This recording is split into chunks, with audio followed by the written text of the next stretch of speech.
안녕하십니까. 화요일 아침 여수 MBC 뉴스투데이입니다. 지난해 광양 지역의 한 시민단체가 포스코 광양제철소의 대기오염물질 배출 실태를 고발했는데요. 광양제철소가 올해 초 공개 수치가 잘못됐다며 해당 시민단체 활동가를 고소한 사실이 뒤늦게 알려졌습니다. 지역 시민단체들이 반발하고 있습니다. 조희원 기자입니다. 광양경찰서 앞에 모인 시민들이 목소리를 높여 구호를 외칩니다. 지난 1월 포스코 광양제철소가 광양만 녹색연합 박수환 사무국장을 정보통신망 이용촉진법 위반 혐의로 고소한 사실이 뒤늦게 알려지자 시민단체들이 제철소를 규탄하는 기자회견에 나선 겁니다. 광양만큼 100만 시민은 이번 포스코가 시민단체 활동가에게 사용하고 있는 이 보복 고소에 대해서 절대 좌시하지 않을 것입니다. 시민단체는 오늘 서명을 받은 탄원서 70여 장도 경찰서에 제출했습니다. 사건의 발단은 지난해 7월 광양만 녹색연합이 발표한 보도자료. 녹색연합은 전남 동부 8개 지점의 철 농도가 전국 8대 광역도시보다 50배에서 80배 이상 높다는 분석 결과를 발표하며 광양제철소를 원인으로 지목해 검찰에 고소했습니다. 하지만 발표 직후 비교 방법에 대한 반론이 제기됐고 단체는 닷새 뒤 낮보다 철이 50에서 80배 높은 수치라는 정정 보도자료를 배포했습니다. 그러나 중금속 농도가 높은 것은 사실이라며 고소는 취하지 않았는데 지난 1월 검찰이 불기소 결정을 내리고 조업정지 행정처분도 취소되자 이번에는 광양제철소가 조사를 주도했던 시민단체 임원을 역고소한 겁니다. 모든 해명이 되었기 때문에 이것을 포스코의 명예를 훼손했다라고 하는 부분에 대해서는 저희들도 의문이 갑니다. 이제 다시는 이러한 비판을 하지 말라는 재갈 물리기 이러한 식으로 받아들일 수밖에 없습니다. 이에 대해 광양제철소는 단순 실수가 아니라 알면서 데이터를 바꾼 것으로 의심되고 악의적인 보도에 대해 진정성 있는 사과도 없었기 때문에 소송을 제기했다고 밝혔습니다. 한편 시민단체와 광양제철소 양측 모두 탄원 서명 활동과 법적 소송을 끝까지 이어갈 방침이라고 밝혀 논란은 당분간 계속될 것으로 보입니다. MBC 뉴스 조희원입니다. 여수시 공립노인요양병원의 파행이 해결의 실마리를 찾지 못하고 있습니다. 위탁재단의 부실 속에 병원 계좌가 압류되거나 신용카드 결제마저 제약이 잇따르는 상황입니다. 여수시는 이제서야 새로운 위탁 운영자를 찾기 위한 모집 절차에 들어갔는데요. 재단이 부도 처리된 지 8개월 만입니다. 문영철 기자의 보도입니다. 서울에 주소를 둔 한 의료재단이 여수시 노인요양병원의 위탁 운영을 맡은 건 지난해 5월. 여수시와 위수탁 계약을 체결할 당시 이 재단은 1차 부도가 난 상태였고 결국 운영을 맡은 지 얼마 안 돼 병원 은행 계좌가 압류됐습니다. 이후 병원 측은 다른 은행에서 새로운 통장을 만들어 사용해 왔는데 최근 이 계좌에도 압류 명령이 떨어졌습니다. 병원 측은 부랴부랴 환자 보호자들에게 연락해 병원비를 다른 계좌로 입금해 줄 것을 요청했습니다. 죄송합니다 하고 계좌에서 계좌로 바뀌었습니다. 안내를 했죠. 병원 측은 법원의 압류 해제 결정문이 은행으로 발송됐고 이에 따라 계좌 압류도 조만간 풀릴 것이라고 밝혔습니다. 하지만 신용카드 매출액에도 압류가 걸린 탓에 이미 2달 전부터는 병원비 카드 결제조차 받지 않고 있는 상황. 가족을 맡긴 보호자들의 불안과 불신은 걷잡을 수 없이 커지고 있습니다. 무슨 시냐고 붙여놨으면 시에서 어느 정도는 능력치가 되는가를 봐서 위탁을 줘야 되는 거 아니냐. 아픈 분들 데리고 우리가 어디로 끌고 가야 되는 건가. 한편 여수시는 현 재단과의 협약 해지를 결정하고 새로운 위탁 운영자를 찾기 위한 공고 절차에 들어갔습니다. 지금과 같은 상태에서는 병원의 안정적 운영이 불가능하다고 판단한 겁니다.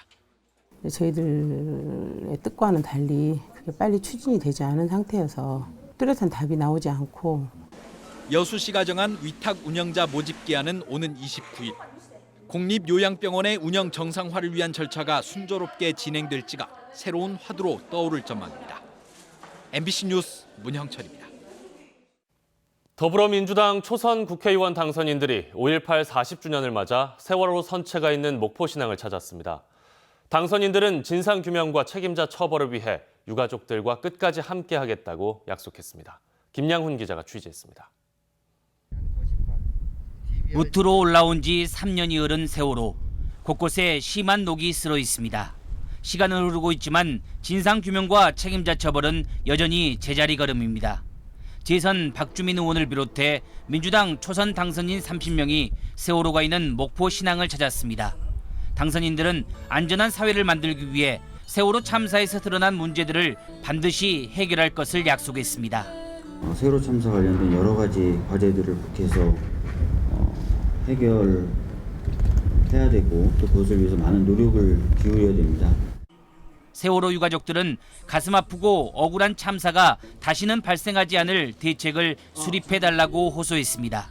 다시는 법사위에서 세월호 관련 법이 논의조차 되지 않는 일을 반복하지 말아주십시오. 간절히 부탁드립니다. 세월호 앞에 호나를 한 민주당 초선 당선인들. 내년 세월호 7주기까지 진상규명이 이루어질 수 있도록 유가족들과 끝까지 함께하겠다고 말했습니다. 유가족분들과 함께하겠다라는 무거운 책임감입니다. 정말 가슴 깊이 그 무거운 책임감을 안고 함께하겠습니다. 세월호 추모 행사를 마친 당선인들은 무거운 마음으로 세월호 선체 내부를 둘러보고 간담회를 통해 세월호 유가족들의 건의사항 등을 정치한 뒤 적극적인 지원을 약속했습니다. 민주당 초선 당선인들은 오후에는 5.18 민주묘지를 참배한 뒤 5.18 민주유공자 유족회 등과 간담회도 가졌습니다. MBC 뉴스 김양훈입니다. 5.18 기념식에 참석한 여야 정당들이 5.18 특별법 문제 해결에 적극 나서겠다고 밝혔습니다. 특히 여당은 5.18과 관련한 법안을 가장 먼저 처리하겠다고 약속했습니다. 송정근 기자입니다. 5.18 상흔이 고스란히 간직돼 있는 전입빌딩 이사호에서 최고위원회를 개최한 더불어민주당. 이날의 화두는 단연 광주와 관련된 5.18 특별법 개정이었습니다. 20대 때 처리하지 못한 5.18 특별법을 21대 국회에서 조속히 처리해 5.18 진실을 규명하겠다고 광주 시민들 앞에서 약속했습니다. 21대 국회는 헌법에 위배되지 않는 범위 내에서 이 파렴치한 자들을 처벌할 특별법을 만들겠습니다. 아울러 이번에야말로 5.18의 묻혀진 진실을 김태년 더불어민주당 원내대표도 5.18 진상조사위 활동에 힘을 보태고 5.18 왜곡 방지를 위해 야당의 협조를 요청했습니다. 미래통합당이 5.18 진실을 제대로 밝히는 일과 왜곡과 폄훼를 막는 5.18 역사왜곡 처벌법 처리에 협조해 주시기를 바랍니다. 미래통합당 주호영 원내대표는 5.18 기념식과 국립묘지를 참배한 뒤 같은 당 국회의원이 5.18 망언을 한 것과 관련해 광주 시민에게 재차 사과했습니다. 하지만 역사 왜곡 처벌이나 강제조사권 확대 등에는 법적 검토가 우선이라며 한발 물러섰습니다. 진상조사위원회 압수수색을 가능하게 하는 이것이 이제 헌법상 사법경찰관, 검사만 영장청원 이런 거와 뭐 조정할 문제가 남아있는 모양이에요. 간단한 문제는 아닌 것 같아요. 정의당과 열린민주당도 5.18 진상규명과 왜곡을 막기 위해 모두 온 힘을 기울여야 한다고 강조했고 안철수 국민의당 대표도 5.18 역사적 사실과 정신을 헌법전문에 담자며 개헌 특위 구성을 제안했습니다. MBC 뉴스 송정근입니다. 전남의 이태원 방문자가 500명에 육박하고 있습니다. 전라남도에 따르면 현재까지 전남에서는 27명이 이태원 클럽을 방문했다고 신고했으며 주변 업소를 찾은 방문객 465명 등 모두 492명에 대해 코로나 검사가 진행되고 있습니다. 클럽 방문자는 전원 음성 판정을 받았고 주변 업소 방문자는 463명이 음성 판정을, 2명은 현재 검사가 진행 중입니다. 내일부터 시작되는 등교 수업을 앞두고 전남도 교육청이 감염 예방 대책을 마련하고 나섰습니다. 도교육청은 교실 책상을 엇갈리게 배치해 이격거리를 최대한 확보하고 급식실에도 칸막이를 설치해 접촉을 최소화하라는 내용을 지난 주말 각 학교에 전달했습니다. 또 과밀학급과 대규모 학교의 경우 2부제 수업과 원격 수업 병행 등을 자율적으로 운영할 수 있도록 했다고 밝혔습니다. 전남도가 사료작물 63만여 톤을 집중 수확합니다. 전남도는 사료작물의 본격적인 수확철을 맞아 다음 달 초 모내기 전까지 청보리 등 풀사료 63만여 톤을 수확합니다. 또 쌀 수급 안정화를 위해 벼 재배지 5,070헥타르에 옥수수 등 하계 사료작물을 재배해 10만여 톤의 조사료를 추가로 생산합니다. 도는 올해 조사료 재배에 따른 직간접 효과만 연간 3,260억여 원에 이를 것으로 전망하고 있습니다.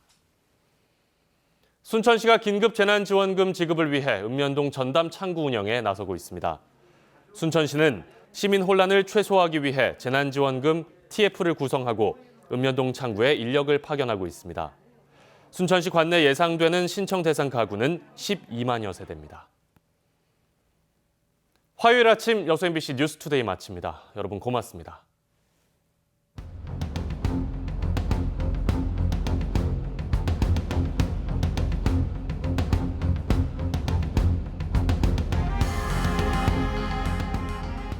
체온 조절을 도와줄 겉옷을 챙기셔야겠습니다. 지금 레이더 모습을 보시면 강원도 북부 쪽에 아직 약한 비구름이 머물고 있고요. 서쪽을 중심으로도 또 다른 비구름이 들어오면서 서울 등 수도권과 충남, 전북 지방 곳곳에 약한 비가 내리고 있습니다. 오늘 비는 어제만큼 강하게 오진 않겠지만 낮까지 중부지방 곳곳에선 요란하게 또다시 내릴 수 있겠습니다. 대부분 지방에 5에서 40mm까지 비가 더 내리겠고요. 영동 지방은 동풍의 영향으로 모레 오전까지도 길게 이어지면서 최고 150mm 이상 더 쏟아질 수 있어 주의하셔야겠습니다. 그 밖에 대부분 지방의 비는 늦은 오후 서쪽을 시작으로 밤이면 그치겠고요. 해안가를 따라서는 바람이 매우 강하게 불겠습니다. 현재 기온 보시면 어제 아침보다 3도에서 6도가량 낮은 분포입니다. 이 시각 서울이 12.3도를 가리키고 있고요. 낮 기온도 서울이 16도로 어제보다 10도 이상 내려가겠고 대전 17도, 대구도 21도 선에 머물겠습니다.